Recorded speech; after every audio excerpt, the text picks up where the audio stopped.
She let a stranger sleep in her home for one night. She had no idea who he really was. The winter that year was merciless. Cold winds clawed through the narrow streets of the old neighborhood, howling like a warning no one wanted to hear. Streetlights flickered weakly, their yellow glow trembling against damp walls that carried the scars of decades of neglect. This part of the city had long forgotten what comfort felt like. Lena walked slowly up the cracked staircase to her apartment, her shoulders aching from another exhausting day. Her hands were raw from scrubbing floors that didn't belong to her, in houses warmer than her own, for people who would never learn her name. She stopped at her door. Before opening it, she reached into her coat pocket and counted the coins she had left. A few small pieces of change clinked softly in her palm. Not enough for dinner. Barely enough for bread. She closed her hand and took a deep breath. Inside, her daughter Emma sat wrapped in a thin blanket near a small candle, drawing shapes on the floor with her finger. "You're home," Emma said softly, forcing a smile. Lena knelt and hugged her tightly, pressing her cheek against her daughter's hair as if holding on to the only warm thing left in the world. "I promised I'd come back," Lena whispered. Emma nodded, but her eyes betrayed her fear. Children learn quickly when survival becomes routine. The electricity had been cut again. Lena lit another candle and moved toward the window to block the cold air sneaking through the broken frame. As she pulled the torn curtain aside, something caught her eye. A movement. She froze. Down below, near the wall of the building, a man lay curled on the ground. His coat was thin, his shoes torn, his body shaking violently as the wind battered him. At first, Lena stepped back. She had nothing. No food. No money. No protection. She closed the curtain. But the image refused to leave her mind. Moments later, a faint sound reached her ears, barely audible, swallowed by the storm. A groan. Weak. Desperate. Lena pressed her back against the wall, heart racing. "It's not your responsibility," she told herself. "You can't even protect your own child." Then Emma looked up at her. "Mom, are you okay?" That was all it took. Lena grabbed her old coat, wrapped it tighter around herself, and opened the door. The cold hit her like ice. She approached the man cautiously. His face was pale, unshaven, lined with exhaustion. His eyes opened slightly as she spoke. "Sir, can you hear me?" "Yes," he whispered. "I just need warmth. One night. That's all." Something in his voice wasn't begging. It was dignity, wounded, but still alive. Lena hesitated only a second. "Come inside," she said. "Just for tonight." Inside the apartment, Emma hid behind her mother at first. Lena knelt beside her. "He was cold," she said gently. "We're helping him." The man sat near the candle, holding his hands toward the small flame. He looked around quietly, not with judgment, but with curiosity, as if he were seeing a world he had never truly noticed before. Lena poured him water and placed a small bowl of soup on the table. The soup meant for Emma. "You don't have to," he said. "I know," Lena replied. "Eat." He did. Slowly. Gratefully. That night, no one spoke much. Emma fell asleep beside her mother. Lena stayed awake, watching the stranger settle into the corner she had prepared with old blankets. Before sleep claimed her, she heard his voice. "Why did you help me?" Lena didn't think. "Because I know what it's like to be invisible." Silence followed. The next morning, he was gone. Only a small envelope remained on the table. Days passed. Life returned to its familiar rhythm of exhaustion and uncertainty. Lena never opened the envelope. She was afraid of hoping. On the fourth day, a black car stopped outside the building. A man in an expensive coat knocked on her door. "Are you Lena Carter?" he asked. "Yes.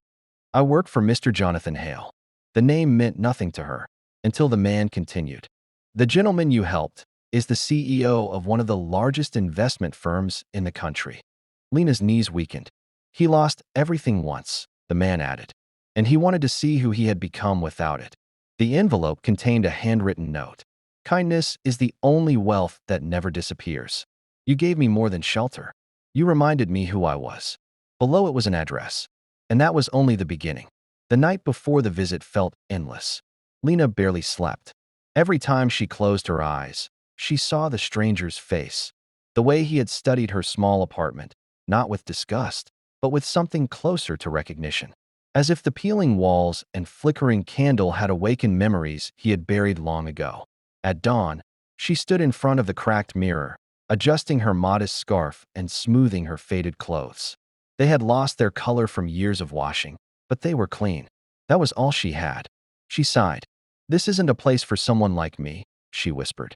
Emma took her hand. "It's okay, Mom," the little girl said bravely, though her eyes betrayed her nerves. When they stepped outside, a black luxury car waited in front of the building. The driver opened the door respectfully, as if Lena were someone important. She froze for a moment, then got in.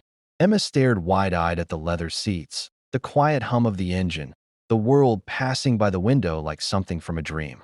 The car moved smoothly through the city, leaving behind narrow streets and broken sidewalks, entering a world of wide roads, tall gates, and manicured gardens. 30 minutes later, enormous iron gates opened slowly. Beyond them stood a mansion surrounded by fountains and greenery that seemed untouched by hardship. Lena's heart pounded. This was not her world. As she stepped out, two men in formal suits approached, but before they could speak, another figure appeared. She recognized him instantly, but he was no longer the man from the cold street. He stood tall, clean-shaven, wearing a perfectly tailored suit. His hair was neatly styled, his posture confident, his presence commanding. Nothing about him resembled the broken man she had helped days earlier. "Welcome, Lena," he said gently. She couldn't speak. "Please," he added, motioning inside. They walked through wide halls with marble floors and crystal chandeliers that reflected light like falling stars. Emma gazed around in awe, but Lena felt only tension. They entered a large sitting room. He gestured for them to sit. "I imagine you have many questions," he said. "Yes," Lena replied quietly. "All of them." He exhaled slowly, as if preparing to open an old wound. "My name is Jonathan Hale," he said. "You may have seen it in the news. I built an empire, companies, investments, influence." He paused. "And then I lost everything that mattered." Lena listened, silent. "My former wife betrayed me, sold information that nearly destroyed my company. But worse than that," his voice faltered. "My son died. A car accident. He was all I had left." The room felt heavy. After that, Jonathan continued, money meant nothing. I left my home, my security, my identity. I walked until I forgot who I was. I wanted to see what remained when everything was stripped away. Lena finally understood. "The night I met you," he said, "I was ready to disappear completely." He looked at her directly. "But you didn't ask who I was. You didn't fear me. You shared your food, your warmth, your dignity." Lena lowered her eyes. "I did what any human should do," she said. Jonathan smiled sadly. "That's what I thought too, until I realized how rare it is." She gathered her courage. "Why bring me here?" she asked. "What do you want from me?" He leaned forward. "I want to give you a choice," he said. "Not charity, not pity." She tensed. "I want you to work with me, to stand beside me as I rebuild, honestly this time. I trust you more than anyone I know." Lena shook her head. "I'm not educated. I don't belong in your world." Jonathan smiled. "I don't need qualifications. I need truth." He glanced at Emma. "And your daughter will never lack safety again." Still, Lena hesitated. That evening, she returned home shaken. Only then did she open the small envelope he had left days earlier. Inside was a key and a bank card. The next morning, trembling, she went to the bank. The safety box contained documents, a deed to a large apartment, full medical coverage for her and Emma, and a sum of money so large she had to sit down. A handwritten note rested on top. "This is not a gift. It's a beginning. Please don't refuse what you've already earned." Days turned into weeks. Lena slowly stepped into a new life, learning, observing, growing. Jonathan involved her in meetings, decisions, rebuilding not just a company, but a purpose. She saw his strength. She also saw his pain. One evening, as she prepared to leave, Jonathan stopped her. "Lena," he said quietly, "may I ask you something?" She turned. "Would you allow me to be part of your lives? Not as a savior, but as something real." Her breath caught. Before she could answer, Emma's voice called out. The moment passed, but the question remained. Would she open her heart to the unknown, or close the door out of fear? And so the story ends where it truly begins, with a door once opened on a cold night, and hearts now standing before the warmth of possibility. Subscribe to the channel to receive all the latest updates. We always have a story worth telling. He wrote in the comments which country you are watching from. Did you like the story?